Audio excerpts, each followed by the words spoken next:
Welcome, everybody, to Flock University, live from Apex Entertainment in the Crossgates Mall. Let's start this thing by introducing your professor. He is the head coach, the general manager, and the man who will not only judge bowling tonight, but will judge the rookie entertainment portion of the evening. He is Damon Ware, everybody. It'll be a fun night tonight. I'm pumped. We always have a blast when we're here at Apex. The guys are going to get a chance to, I mean, not that they haven't been bonding all year, but they're going to get a chance to bond over some bowling. And Coach Ware, so for people who don't know what a rookie show is, what's a rookie show? So the rookie shows for all the people new to the organization. They will have to do one of a couple things. It could be comedy routine. It could be sing a song. It could be enact something. It could be any of those things. And so we have a really good time. It's a fun bonding experience. We do it every year. So should be some really interesting shows tonight. Can't wait to get a couple of these on film and be able to laugh about this tomorrow. So it's be a fun night of bonding and getting ready for the playoffs. I love it. Do you, are there any that you can think of in the past that have, stuck with you, whether they were good, bad, or whatever?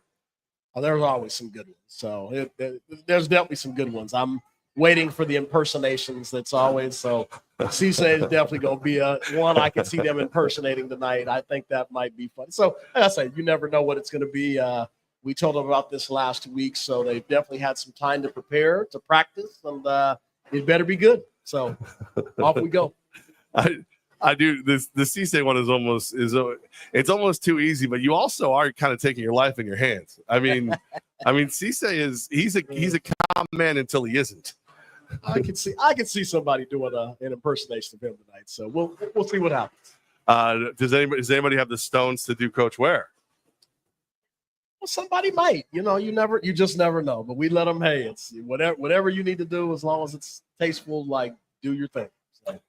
Tasteful is always the key. Again, we're here at Apex Entertainment, who have been great sponsors and taking really good care of the guys from the rip. We're very, very happy to be here with the flock tonight. I see Sam walking around. Sam likes to make sure he gets in the shot early so people know he's here. Yeah. He's got a plan. He's got a theme. He's getting closer, Sam. Crazy gingers in the rear view are closer than they appear. Waiting for the bird. Yep, there it is. There it is. Whoa. He almost fell. Or a firebird. He almost fell. All right. So that's all going on tonight. So make sure you're keeping an eye on the Firebird social media pages, like right now, Facebook, YouTube, everything, because there will be some evidence of the shows and everything. Bye week is behind us. What happened? I mean, where are we? Like, I've seen the guys. I got to go to a practice the other day, but what's it like the first couple days back? Do you have to knock the rust off them a little bit? Yeah, for sure. It's you just get out of routine a little bit. So again, you've got to get back, get refocused, get back in the swing of things as normal. So bye weeks are good, obviously, for health. Get a little bit of relaxation, spend some time with family and loved ones. But it's always going to alter just a little bit some things that you've got to get back in the swing of things once you return. So playing this game, obviously, Saturday, and then having a 2-week bye is pretty significant. There's a lot of planning that we've had to put into it just to make sure that, again, once we return and get ready to go, we'll be on a 3-week sprint all the way to the championship. So a lot to be done, but good for health, but bad maybe just for a couple things, but just things that you've got to get through. And it's an interesting end to the season, for the team. 8-0 right now. Game this Saturday, the 24th, at the MVP Arena. Then bye weeks. Then June 14th finishes the regular season. We now know that we will be hosting the first round of the playoffs June 21st at the MVP Arena. How do you keep that juggle going with the bye weeks mixed in and everything else?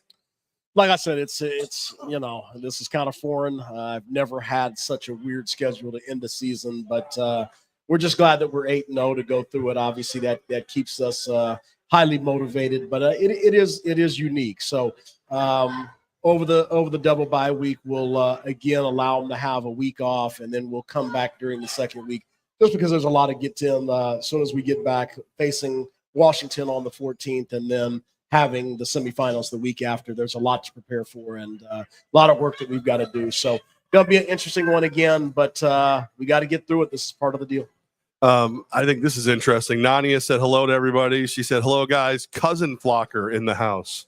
Oh, I didn't know she was from the South. I didn't know. I didn't know. And of course, everyone then instantly rallies and says hi to Nani. Everybody loves Nani. All right. So we got the bye weeks together. It's good for health. Everybody, not everybody, but the guys who are banged up are a little extra banged up. It feels like. How are we health wise? Guys like, Derek Jones, Mike Lee. How is everybody feeling? Yeah, like I said, that's the number one most important thing right now is just staying healthy. Derek Jones is still recovering, obviously, from the fracture in his arm, so he's still got some weeks to go to be healthy. Mike Lee went out of the game with a possible concussion, and so obviously getting him through all the testing and all those things for him. It's just a matter of making sure that he's fully healthy before he returns to the field. He's started practice in a red jersey, so that just means no contact. So everybody's doing good. There's always the soft tissue injuries, things that are going to happen just throughout the course of the season. But we're in pretty good health, obviously, with the bye week. And I'm assuming that over the next couple of weeks that we'll get as close to 100% as we're going to get in the course of the season and get ready for the playoffs. I keep having to mute my microphone because there's a group of children doing bumper cars right behind us, and they're having a blast. And I'm here for it. But it's to be able to hear what you're saying, I have to mute mine because where I'm sitting. All right, so we're looking pretty good. Everything is stacking up nicely. But this Corpus Christi team, it would be very easy. And I've heard a lot of fans, and it's always interesting how fans and guys like myself are over going, 112 last time you saw these guys. That'll be cake, nothing to worry about. Obviously, it's a slightly different team. They've upgraded a couple positions since the last time we've seen them. They've got everything in the world to play for. They're trying to hold on to that fourth playoff spot. What are the challenges you see when you look at Corpus Christi? It is going to be different. Anytime you beat a team pretty handily, they're going to have a lot to prove. And so are they going to come out inspired and fired up? I'm assuming that they are. They have upgraded their talent from that particular night. So there'll be some different parts of the personnel. But again, it's the same coaching staff. It's again, a good portion of the team is the same. So I think there's plenty enough on the film that we can, we were able to use, obviously, to get ready for the game plan. For us, it's just executing good football. I think we've been, executing great football on all three phases of the game, offense, defense, and special teams. So right now for us, it's fine-tuning some things. It's having perfect execution after a bye week. Those are the things that we're kind of going to the game, just trying to figure out. We obviously don't overlook any opponent. It's any given Saturday, as they say, that anybody can lose. So we're super motivated. We're not taking them lightly. Again, I treat them as if they're one of the best teams in the country as I talk to the players over the course of the week. But so we're super motivated. We just want to get through the game with good health. But we're glad to welcome Corpus Christi to the Capital Region, and they're going to get everything that they can handle. Our guy, Tim Capper, and I think I know that I almost feel like this is one of those that I could answer for him. But he wants to know, knowing you've clinched the playoff spot, actually the number one seed, Tim, the championship goes through MVP Arena. How do you keep the team from being complacent? Can I do my rookie show, Coach Ware impersonation? Yeah, go for it. Let's hear it. Well, so you come to Albany to win a championship. You don't come to Albany to finish 8-0. You come to Albany for perfection, to strive for perfection. I don't have practice so that we go out there and don't try to win every single game, every down, every drive.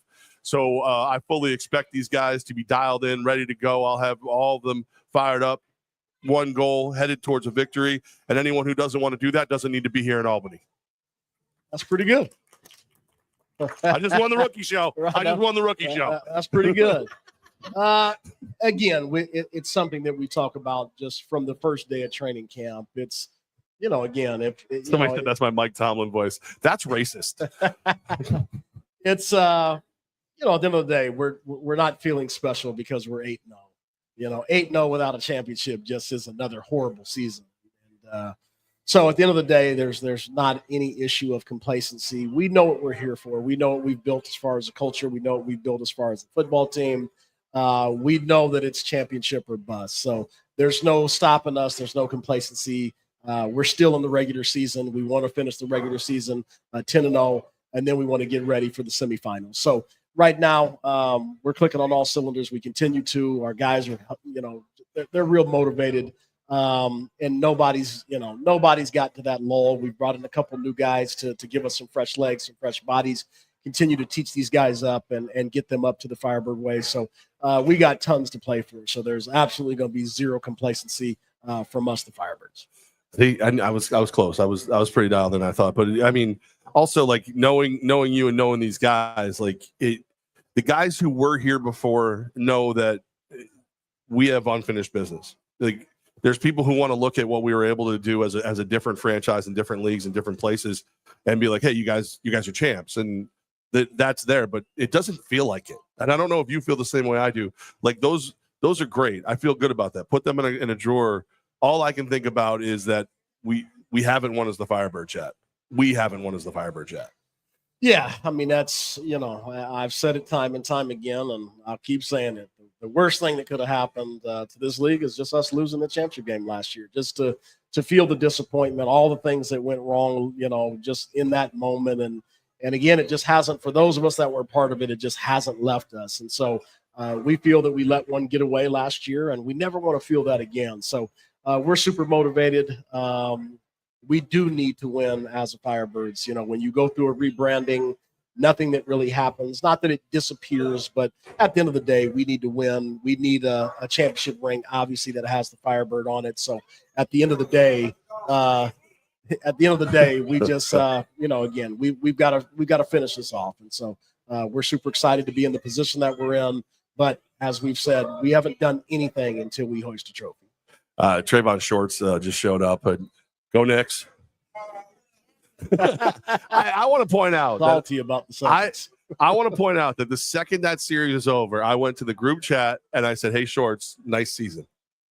I was respectful. I was pleasant. And he just put back crying emojis. I'm like, I thought I was doing the right thing. I thought I was being a nice guy. I could have spiked the football, but I didn't. I didn't do it. I did it right now, but I didn't do it then.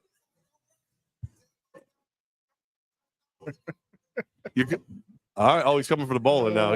The funniest thing is, so last year I put up with some money for the bowling tournament. So, like I said, this is a fun team bonding experience. We love being at Apex. Apex does a great job of taking care of our guys and treating us like family. So, but last year we had a bowling tournament. So we played the first game, and all the people with the top scores entered into the tournament. I put up some money, and then I won it. So they were pissed that, coach, you're cheap. You gonna put up the money, then win it. So it ended up being a tip. But at the end of the day, I am still that competitive too. So anything that I can still do, yes, I might not run down the field with football equipment and get hit, but anything we can do, I don't care if it's checkers, chess, bowling, I'm in it to win it. And so tonight I will enter in the competition again and try to win my own money. So pretty fun. Yeah, so we'll make sure we wrap the show as early as possible to make sure that you get a chance to go defend your title and get your money. All right, so I think Tim Capper is trying to cause pressure. Tim Capper, again, one of the great historians of arena football. Absolutely. And I mean that. That's not sarcasm for a change. Ray, you okay? Ray looks like he's gonna fall asleep. You gotta stop working Coach Ray so hard. No, you look like you're tired. That's all. Like I looked over and Ray's like, I ask that question about once a week. You all right? I know I work hard, and I try to give him a break though too. So, but he's hung in there great. He's always there, doing a great job. He's always there. Okay, Tim Capper. Any pressure knowing that the Firebirds could finish the regular season undefeated? Something never seen in arena football. First of all, I didn't know they would never seen in arena football. Yeah, there's no additional pressure. There's no additional fear.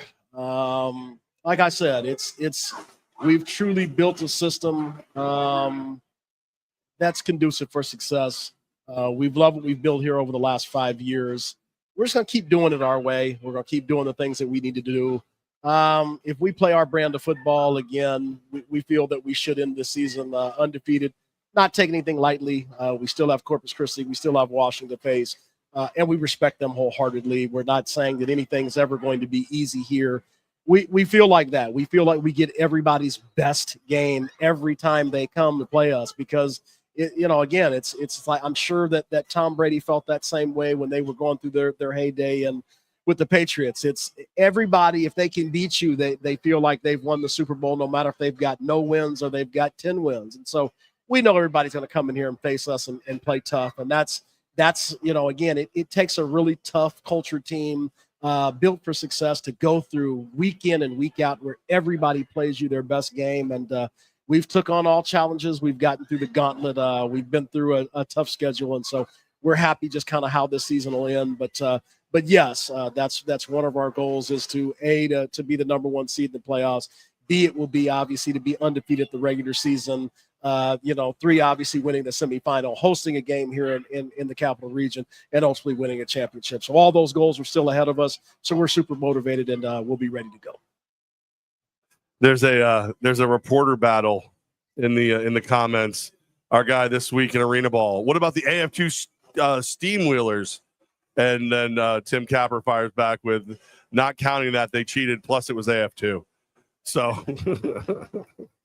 All right, I just get after it. I love that our guy this week in Arena Football comments about how ugly his jersey is, so that we'll notice the fact that he's wearing the old Zubaz jersey. Like, yeah, there you go. Looks pretty solid though. Yeah, it's a little bit of a throwback. It's I don't that they don't come with muscles. You got to build those. You got to build those yourself. He looked down. That's all the stuff you say online. You growing a mustache too? Look at you. You're getting after it. I like it. I like it. Is that prom? Oh, yeah. That's right. Prom will turn you into a new guy. Chose the game over prom. Now he's showing off. Father Flocker wants help. Apparently the wife has ordered tequila. That's going to be – she's fine. She's fine.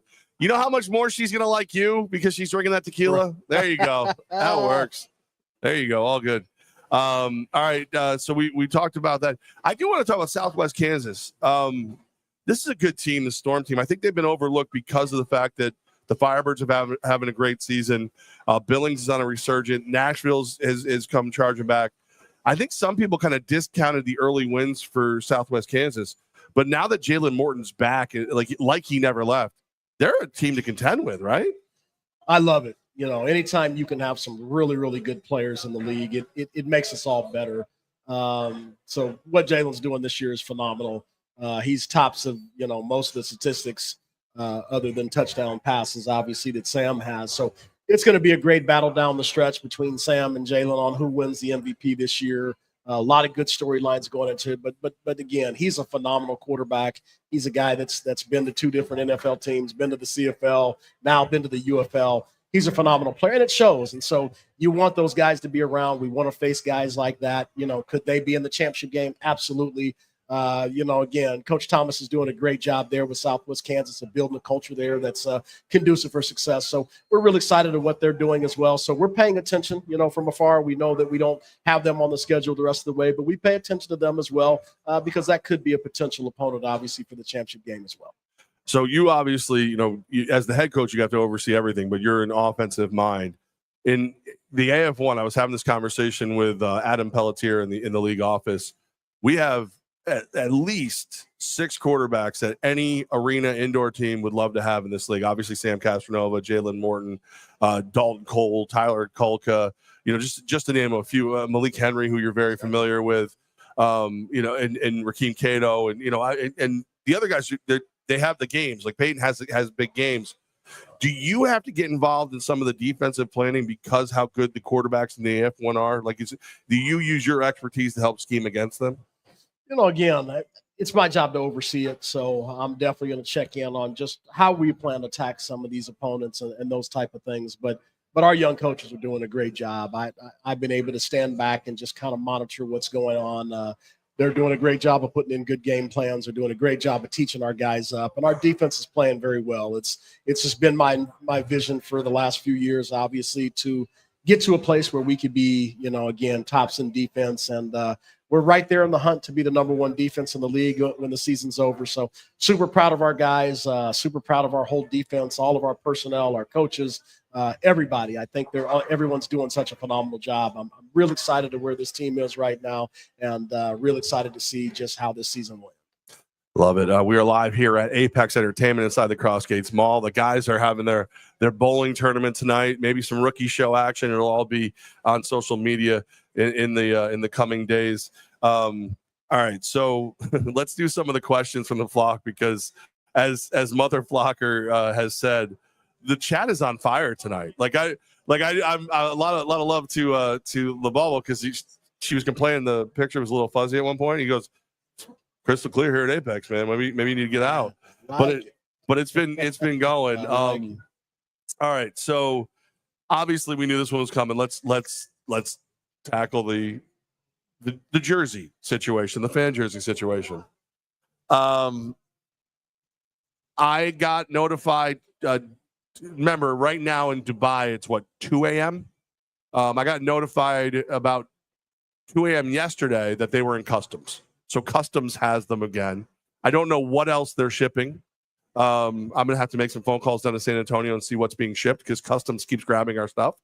I assume that at some point, they must think we're drug mules. That's all I can do. What's a Firebird? I don't know. So they're there. They are last leg to coming here, but they are sitting in customs. I have reached out to the manufacturer, and he has reached out to UPS to see what they can do to get them through customs quicker. But they're in customs. You think you have a great defense? Customs in Dubai is apparently amazing. Nothing is past them. I don't know. And they're expensive. Yeah. Somebody might have a bill to pay. That's another story. I hope you guys like the fan footballs, because thanks to tariffs, I have received a personal bill for about $5,000 for those. We're waiting to see how that's going to pan out. I might be on the run soon. Let's put it like that. Let's get a bill for $5,000. What the hell is this? Send that to the manufacturer. He calls me. What's that? I'm like, I'm asking you. I don't know. So just so you guys know, I'm suffering to get you your stuff. I promise. I'm trying so hard. I know it doesn't change the fact, but they think everything is going to be here ASAP. What is your chip? Oh, okay. Thanks. Oh. I mean, awesome. Women just hand me money. It just happens, You're the mail. It's called swag. It's you are Ray the knows mail. what I'm talking about. We got swag. That's all there is to it. It is. Nobody knows it's inside joke. Oh god. Yeah, and I'll show you a picture of that bill if anybody doesn't believe me. It's real. Yeah. It happened. It's pretty wild. I'm losing some friends over this. I can tell you that. Like I'm it's crazy. Maybe coach should have been in charge of the jerseys, Greg LaBalvo. You know what? Hey Greg, we just we canceled VIPs for next week. There's no your wife can go. You actually, I've seen her making smart ass comments in the chat too. Neither one of you guys. I liked it better when the transcribe for the voicemail said Greg Albino would like to call him, and I was like, I knew exactly who it was. I was like, no, that's LaBalvo. LaBaldo. That was his first jersey. If anybody has the right to complain about jerseys, it's Greg. His first jersey showed up LaBaldo, not LaBalvo. And when I called, they're like, "Oh, we knew we screwed that up." Well, then why did it make its way here? All right, so the jerseys, Jake Labrie. New distributor next year. Jake Labrie, jerseys in time for Christmas. You got one thing right this year, Jake, with the VIP. Simmer down. How dare you? Oh, and you know what? Bernard says it's his idea, so how dare you? Wow. We're throwing everybody under the bus tonight. Backing over them. Why is he coming at me? We're supposed to be in this together. Jersey update. There you go. I gave it to you. Let's get one more topic in that we can get off the jerseys. Okay? All right. Let's talk about some new additions to the team. Let's do that. We got to talk about that. Let's talk about new additions. So obviously late in the season, there's always going to be a few changes based on health or some other factors. And so we had to put two people on season-ending IR. So Derek Jones, obviously with the fracture, that's going to take enough weeks that he would not be ready till at least the playoffs. And that will be if all things kind of fall into place. Also had to put Jonathan McAllister went on to season-ending IR with some lower body issues. as well. So we'll get him healthy and get him ready for next year. So we brought in 2 people, needed another wide receiver, brought in a kid named Jonathan Williams. He's a 6'6" kid that played at Wagner here in New York. Had some good seasons there at Wagner. So he came in to kind of shore up some depth with us in wide receiver.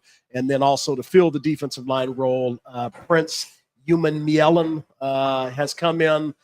Phenomenal kid. He played at Tarleton State, also played at East Central University, come in highly touted. He's also 6'7", 275, and is very fast. Had a phenomenal practice today, so we're really excited to get him. It's like you're building a basketball team. Yeah, his younger brother played at Ole Miss and with the Carolina Panthers now, so football's in their blood. There's some great athletes. Super excited to get both of those young men onto the team, obviously going down the stretch. So super excited to see those guys on the field over the next couple of weeks as well. All right, very, very cool. It's interesting to me how you find these guys. It's like there's a factory of super fast guys that people don't know where they are, and you happen to have them hidden. Do you stash them in a safe house before the season starts? See, the funniest part is, there's a reason I go to Miami every year and spend. It's 5 days of intense from sun up to sundown football, and I get to evaluate about 200 guys. I take them into meetings, all these things that I do. Prince happens to be the guy that we faced in the championship game. He had 4 sacks against us in the championship game this year, was the defensive MVP of the game.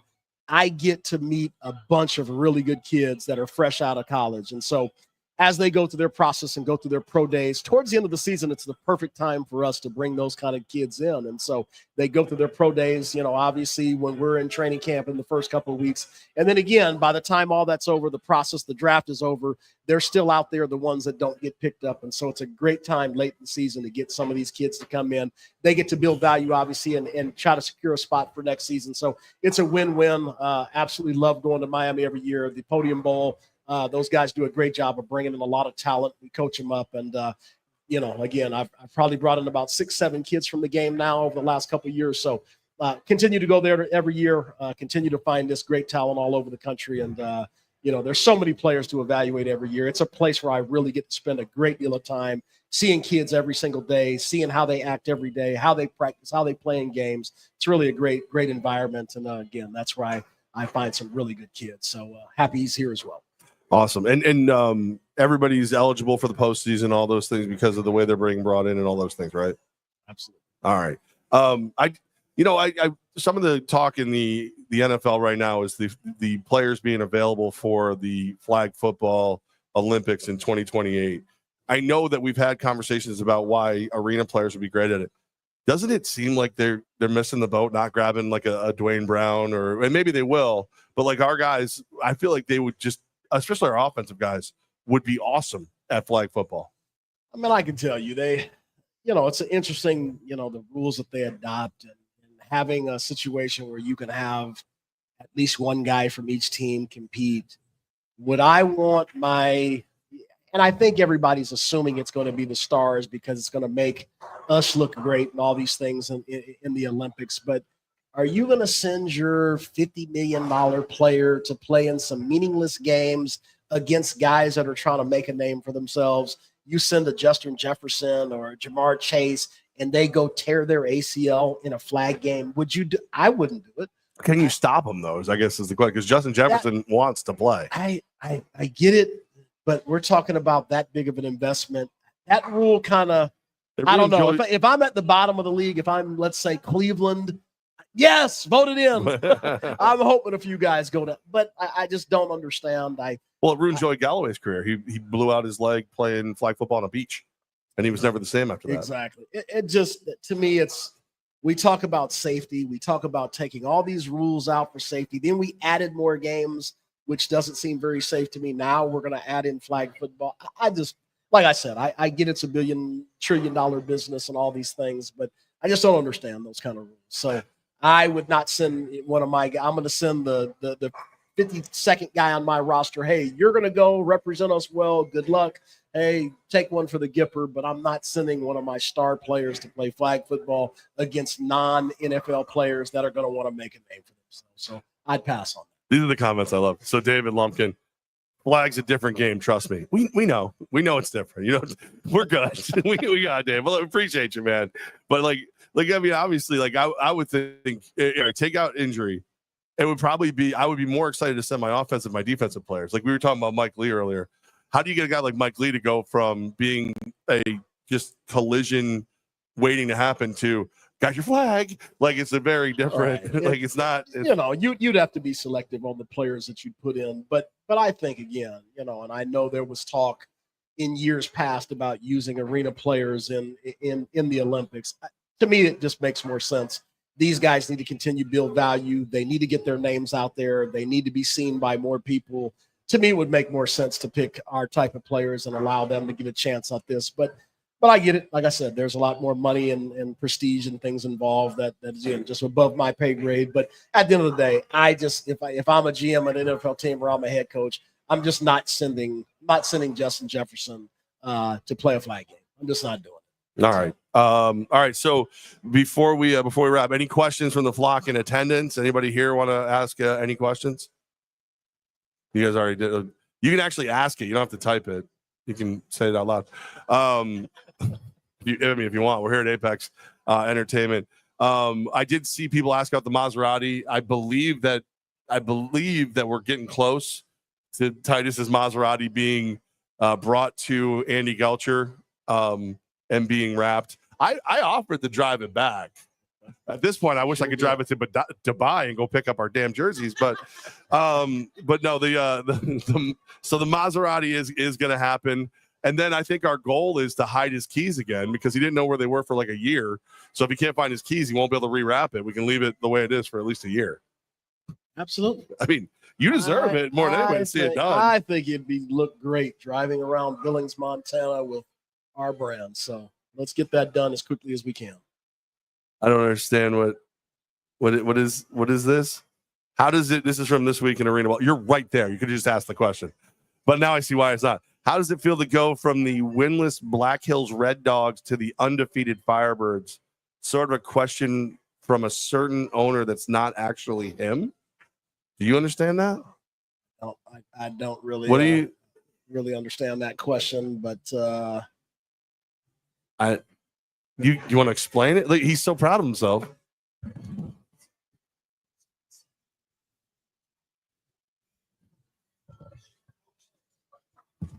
Apparently, it's found footage of a game you coached in. Again, Black Hills Red Dogs is a team that obviously I coached in the NIFL back in the early 2000s. Like I said, the last season that I coached there, obviously we were I think a one-win team. That was the only time in my life I've been fired from a job. It was but it was a tough organization. We were put up for sale and there wasn't a lot of money involved in it. So it was a struggling franchise. But again, we produced some of the best players. Obviously, Chris Dixon, one of the best arena quarterbacks in the history of the game, was my quarterback until I brought him in as a rookie. He did a phenomenal job. And so the year before, obviously, we had a top 3 offense in the league. And that was when we had a lot of teams back in the NIFL days. We had like 28 teams across the country. So it was indoor football. It was a very, very, very fun experience. That was back when I was my first. Actually, I think that was my first head coaching job. That was probably when I was in my late 20s, maybe right around 30. So it's been a long time ago. So yes. And he was so proud of himself too. You see me had a little weasel laugh on. It's questions like that is why you had to choose not to go to the prom. I'm telling you that right now. How dare you? Don't come for my guy. Yeah, that was my first head coaching job. The Red Dogs? The Black Hill Red Dogs. Red Dogs, yes. Huh. What the logo was probably pretty sick, right? I mean, logo was nice. It was like I said, it was owned by a doctor who was used to be a doctor for the Kansas City Chiefs. Great guy, got in over his head, spent too much money, and then tried to dump it. And that was our second season, was just trying to get from under the money. And that's never fun when you have basically you're trying to do football on food stamps. So, I've never seen a young man. I mean, I'll give you credit as a reporter for Arena Football. He's probably the only man his age that spends more time looking for film footage from 20-year-ago games instead of naked women. You are the only one. You're the only. I have so many viruses in my computer. I don't even know. Like you, God bless you. You're good. What are you saying, Sam? No, get a new computer. I got like 3. Leave home. That's what incognito's for. All right. Any other questions here? Denise, mother flocker. The Beef is actually a good team. I was yesterday years old when I learned there's a team called the Beef. They're actually a good team. I almost spent time with that team. A close friend of mine was the head coach there, Marvin Jones. And so again, over the pandemic, I went there for a little while.